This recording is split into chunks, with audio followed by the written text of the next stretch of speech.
하나님의 말씀은 누가복음 2장 38절입니다. 제가 읽겠습니다.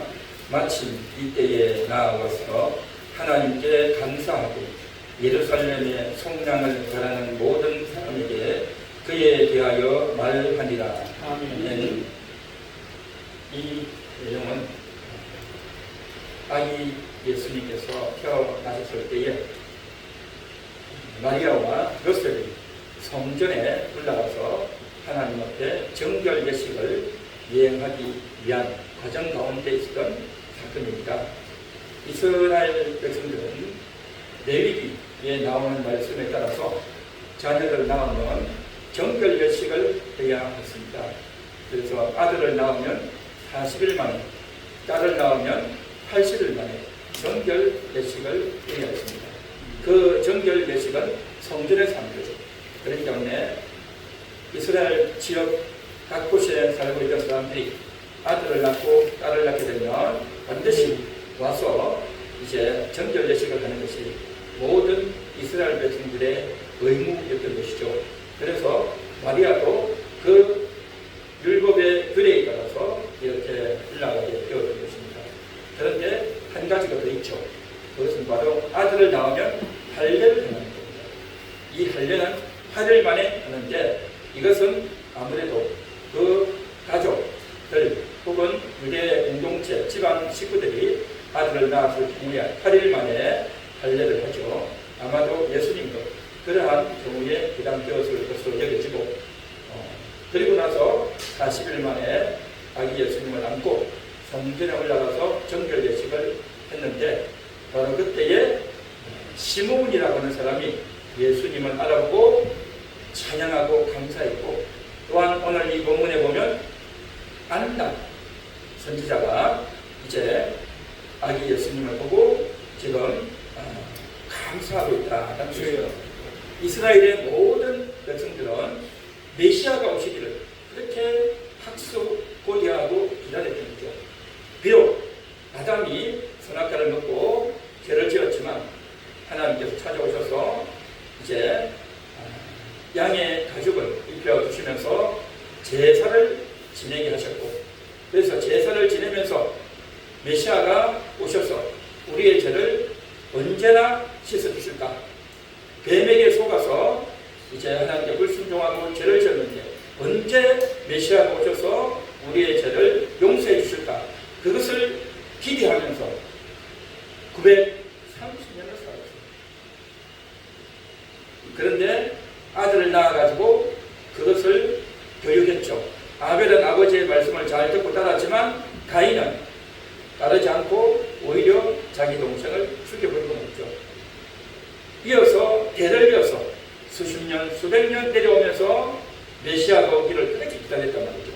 아브람도 메시아가 오기를 기다렸고 자기 아들 독자 이삭을 바치면서 메시아가 와서 대신 죽어줄 거라는 것을 알고 어린 양을 바쳤죠. 그리고 언젠가는 메시아가 올 거라고 기대했지만 보지 못하고 죽었습니다.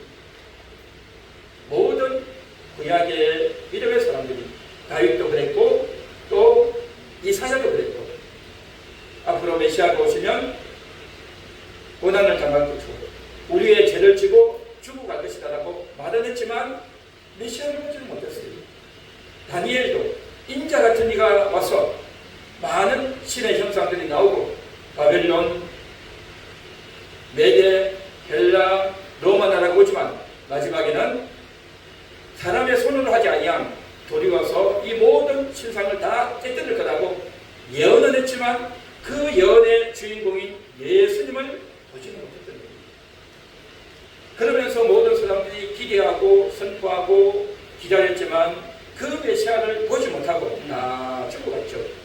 그랬는데 이제 드디어 예수님이 태어나셨고 그 태어나신 예수님을 마리아가 안고 요셉과 함께 성전에 올라갔다는 거죠. 이 마리아 그녀는 84년 동안 메시아가 오기를 기대하면서 성전에서 금식하고 기도하면서 기다렸던 그러한 사람이었습니다. 그래서 드디어 메시아가 오셨구나, 하나님이 드디어 그 언약을 이루어 주셨구나 감사하면서 하나님께 하나님께 감사하고 찬양할 줄 믿습니다. 이 놀라운 감사, 아담부터 아브라함, 모세, 이스라엘의 모든 믿음의 사람들이 그렇게 기다리고 기대했지만 그 예수 그리스도의 오심을 아무도 목격을 못했단 말이죠. 그런데 안나가 드디어 그 광경을 보고 얼마나 좋았는지, 얼마나 기뻤는지 하나님께 감사하고 영광 돌리고 있다라는 것입니다. 이 메시아를 보기 위해서 기다리다가 마리아가 아기를 낳고 올라오기 바로 하루 전날 죽은 사람은 이 광경을 보지 못했어요. 하루 전날 죽은 사람, 일주일 전에 죽은 사람은 그 광경을 못 봤단 말이죠. 마리아가 때리고 오는 그 모습을 보고 84세가 된 안나가 이 광경을 보고 하나님께 얼마나 감사했냐는 거죠. 그것은 아기 예수님의 얼굴을 보았다는 것이 좋은 것이 아니라 하나님의 언약이 드디어 이루어졌다. 하나님의 약속이 드디어 성취되었다. 이 놀라운 사실을 보면서 감격스러웠습니다. 그 수천 년 동안 이스라엘의 모든 구약의 인물들이, 믿음의 성도들이, 선지자들이 기대했고 선포했고 또 사람들에게 알렸던 것들이 이제 말로만 했지 실제 주인공을 보지 못했단 말이죠. 그랬는데 이제 드디어 봤다는 거죠. 얼마나 감사한지, 얼마나 대단한지. 그래서 그 사실을 이스라엘의 속량하심을 바라는 모든 사람들에게 말했다는 것입니다. 이런 놀라운 기대와 감사, 얼마나 감사하겠습니까? 얼마나 놀랍겠냐 말이죠. 자, 그런데 말입니다. 마리아가 안고 온 이 아기가 메시아라는 것을 어떻게 알았겠냐는 거죠. 원래 사람은요, 기대하고 기다리면 예수님인가? 예수님인가? 하고 자기 감정이 들떠가지고 자기 기분에 들떠가지고 메시아가 왔나? 그렇게 할 수 있단 말이죠. 그렇죠? 보통 남성들보다 여성들이 감정이 굉장히 격하잖아요. 자기 감정이 격하면 뭔가 다 될 것 같고 당장 이루어질 것 같고 막 그냥 기분이 좋아서 그렇게 한단 말이죠. 그런데 사실은 아니다 말이죠.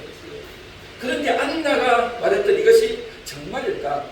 안나의 기분에 의해서 그냥 자기 감정에 의해서 했던 말일까? 그랬다고 한다면 누가복음에 기록이 되지 않았겠죠. 누가복음이 어떻게 기록되었습니까? 누가는 사도 바울과 함께 선교 여행을 다니고 바울이 로마 감옥에 갇혀 있을 때 끝까지 그와 함께하고 의사로서 그를 담당해주고 케어하고 복음도 전하고 이 일을 하다가 바울이 죽고 나서 이제 누가복음을 기록했단 말이죠. 그 누가복음을 기록할 때 어떻게 기록했겠습니까? 그는 헬라인이란 말이죠. 직접 이야기를 듣고 예수님 태어났을 때 어떤 일이 있었는지, 누가 예수를 만났는지, 그때 어떤 사건이 있었는지 다 찾아가는 거예요. 오늘 여러시면 기자가 되어서 직접 사건 현장에 가고 사람을 만나고 직접 듣고 그것을 다 그 중에서 내가 성경에 기록할 것 다 이제 물론 자기가 성경에 기록될 줄 몰랐겠죠. 몰랐고 이제 데오빌로에게 편지하기 위해서 이 내용을 자료를 수집하는 과정 가운데 이 안나의 부분도 기록했단 말이죠. 그래서 그것을 기록해서 성경에 지금 실리게 되었는데 그 성경에 실리기까지는요 가장 중요한 것은 뭐냐? 누군가가 말을 했고 그 이야기를 들었을 때 그것이 정말 확실하고 틀림없고 하나님의 뜻이어야만 기록이 되는 거죠. 자기의 개인 감정, 자기의 관점, 자기의 어떤 생각을 넣는 것은 절대 아니라는 거죠. 성령님께서 철저하게 검증하고 확인해서 확증해서 성경에 실리게 된 줄 믿습니다. 안나가 고백했던 이 고백이 자기의 감정의 기분에 치우쳐서 한 고백이 아니라 진실한 고백이었고 성령님께서 그녀에게 메시아다 그 감동을 주시기 때문에 그는 그것을 알게 되었고 그것을 사람들에게 입을 열어서 이야기한 줄 믿습니다. 이 놀라운 감동, 이걸 다른 사람들은 보지 못했단 말이죠. 구약의 그 위대한 인물들도 보지 못했고 보기를 간절히 원했지만 그것이 이루어지지 않았는데 안나가 그것을 보았다고 하는 것은 크다는 축복이었고 놀라운 복이었던 겁니다. 그래서 성령의 감동이 그녀에게 임하였다는 것, 이것이 너무나도 기쁜 거고 그래서 성경에 기록되어 있다는 거죠. 그래서 정말 그녀는 어떤 사람이었습니까? 날마다 성전에 있으면서 기도하고 금식하며 메시아가 오기를 메시아를 보기를 소망하고 기대해요. 우리가 늘 교회 와서 기도하고 또 남들을 위해서 기도할 때 어떤 기도를 하냐면 하나님의 뜻이 이루어지기를, 메시아의 뜻이 이루어지기를 간절히 기도하는 이 기도가 하나님께 성달되어져서 드디어 때가 되어서 이루어진 줄이 있습니다.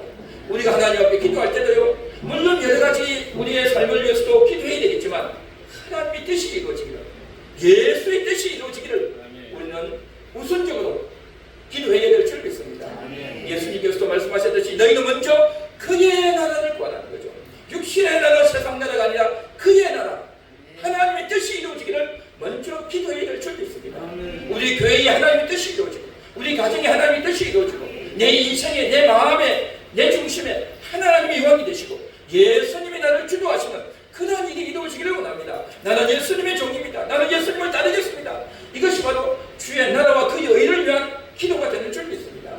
그런 기도가 안나에게 있었고 그것이 하나님께 상달되어서 이런 놀라운 은총을 받게 된 줄 믿습니다. 아멘. 자, 그런데 여기서 뭐라고 말했냐면 이스라엘의 속량을 바라는 모든 사람들에게 말했다는 겁니다. 다시 말해서 이스라엘의 속량, 이스라엘의 속량되기를 원했다는 거죠.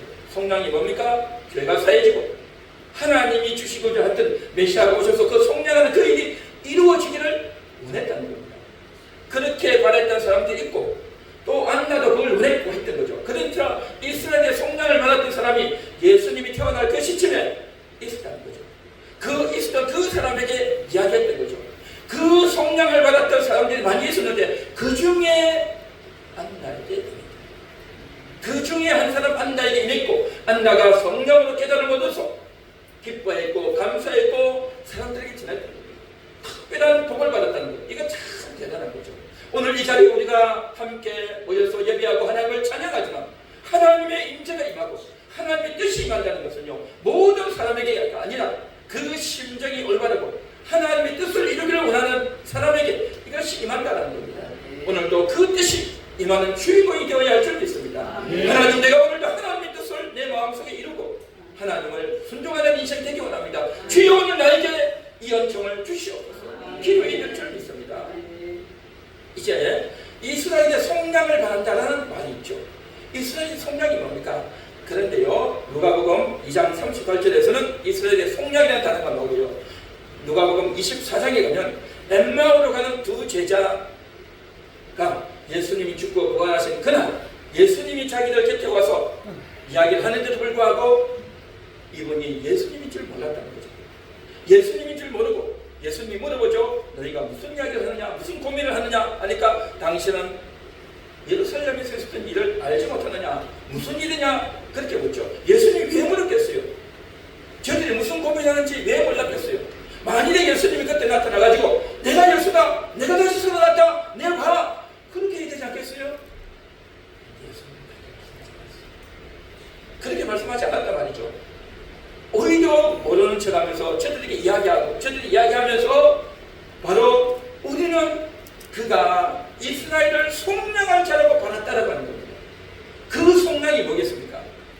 로마 나라에서 해방되어지는 것, 로마 군인들을 쫓아내는 것, 우리나라가 독립을 이루는 것, 이스라엘 나라의 정치적 군사적인 독립이 이루어지는 것, 그걸 기대했다는 거죠. 그게 바로 속량이다라고 생각했던 겁니다. 예수님의 12제자들도 마찬가지였죠. 그러니까 예수님이 오셨으니, 다윗의 자손은 오셨으니 다윗이 어땠습니까? 주변에 이방 나라들 다 물리치고 쫓아내고 전쟁에서 이기고, 전쟁에서 이겨서 저들을 물리치고 이스라엘이 가장 큰 나라를 이뤘던 왕이 다윗 아닙니까? 예수님도 다윗같이 그런 왕이 될 줄 알았단 말이죠. 근데 예수님은 힘없이 죽었잖아요. 싸움 한번 못 해보고 죽었잖아요. 너무 어리석게, 너무 비참하게, 너무 말도 안 되게 죽었으니 모두가 다 낙심하고 좌절하고 비참한 실제가 되어 있단 말이죠. 그래서 예수는 속량할 자라고 바랐다라고 이야기하는 거죠.